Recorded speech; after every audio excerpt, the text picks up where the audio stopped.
क्या आपने कभी सोचा है कि जब हम भगवान से मदद मांगते हैं तो वो किस रूप में हमारी सहायता करते हैं? अगर भगवान खुद आपकी रक्षा करने आए लेकिन आप उन्हें पहचान ही न सकें तो क्या होगा? आज हम आपको एक ऐसी रहस्यमयी और प्रेरणादायक कहानी सुनाने जा रहे हैं जो आपकी सोच को हिला कर रख देगी। ये कहानी है उत्तर भारत के एक छोटे से गांव शिवपुर की कहानी है, जो पवित्र गंगा नदी के किनारे बसा था। गांव के लोग बेहद सरल और धार्मिक प्रवृत्ति के थे। यहाँ का मुख्य आकर्षण था श्री शिवधाम मंदिर। इस मंदिर की स्थापना सैकड़ों वर्ष पूर्व एक महान संत ने की थी।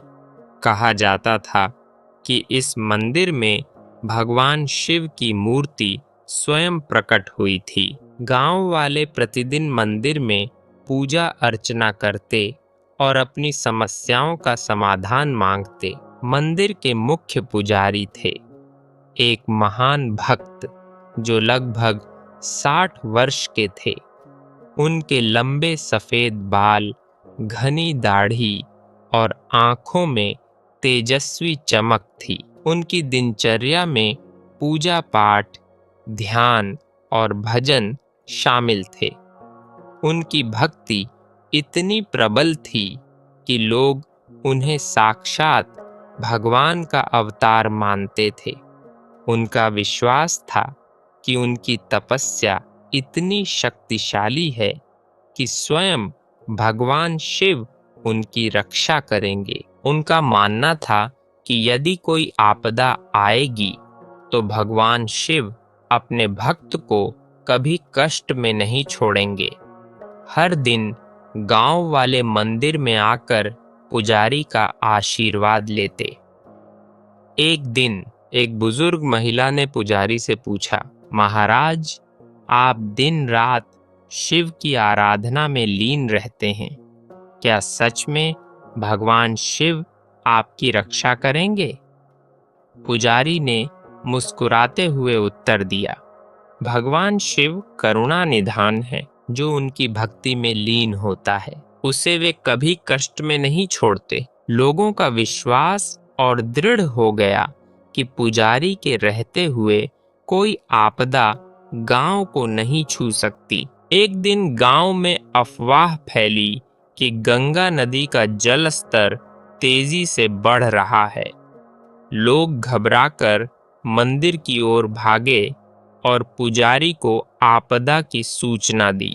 पुजारी ने शांत स्वर में कहा, डरो मत, भगवान शिव स्वयं हमारी रक्षा करेंगे। लेकिन गंगा का जल स्तर बढ़ता ही जा रहा था और पानी गांव के किनारों तक पहुंचने लगा।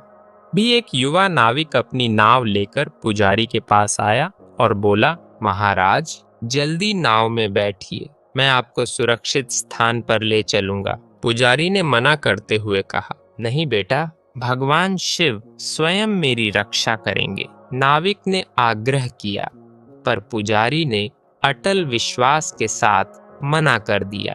धीरे धीरे पानी गांव में घुसने लगा और लोग इधर उधर भागने लगे। तभी एक घुड़सवार सिपाही मंदिर के पास आया और बोला, महाराज, ऊंचे किले पर चलिए, वहां सुरक्षित हैं। पुजारी ने मुस्कुराकर कहा, भगवान शिव स्वयं मेरी रक्षा करेंगे।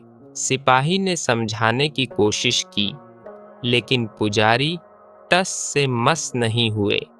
अंततः पानी मंदिर के प्रांगण तक पहुंच गया और लोग मंदिर छोड़कर भागने लगे। तभी एक बड़ी नाव मंदिर के पास आई, जिसमें गांव का मुखिया था। मुखिया ने पुजारी से निवेदन किया, महाराज, कृपया नाव में बैठ जाइए। पुजारी ने फिर मुस्कुराकर कहा, मुखिया जी, भगवान शिव स्वयं मेरी रक्षा करेंगे। मुखिया ने बहुत आग्रह किया, पर पुजारी अटल विश्वास से टस से मस नहीं हुए। आखिरकार नाव चली गई और पुजारी अकेले मंदिर में रह गए। पानी धीरे धीरे मंदिर के भीतर घुसने लगा और शिवलिंग तक पहुंच गया। अंततः पानी पूरी तरह मंदिर में भर गया और पुजारी भी डूब गए। जब पुजारी की आत्मा स्वर्ग में पहुंची तो उन्होंने भगवान शिव से प्रश्न किया, भगवान, आपने मेरी रक्षा क्यों नहीं की? भगवान शिव ने मुस्कुराते हुए उत्तर दिया, वत्स, मैं तुझे बचाने के लिए 3 बार आया। पहली बार नाविक बनकर आया, दूसरी बार सिपाही बनकर और तीसरी बार मुखिया बनकर, परंतु तूने मेरी सहायता को ठुकरा दिया। पुजारी ने अपनी भूल को समझा और हाथ जोड़कर क्षमा मांगी। भगवान शिव ने उसे आशीर्वाद दिया और कहा, तूने भक्ति में विश्वास किया परंतु मेरी सहायता को नहीं पहचाना। पुजारी ने विनम्रतापूर्वक सिर झुकाया और आत्मज्ञान को स्वीकार किया। अगर कहानी पसंद आई हो तो भाइयों और बहनों हमें सब्सक्राइब जरूर कर ले। धन्यवाद।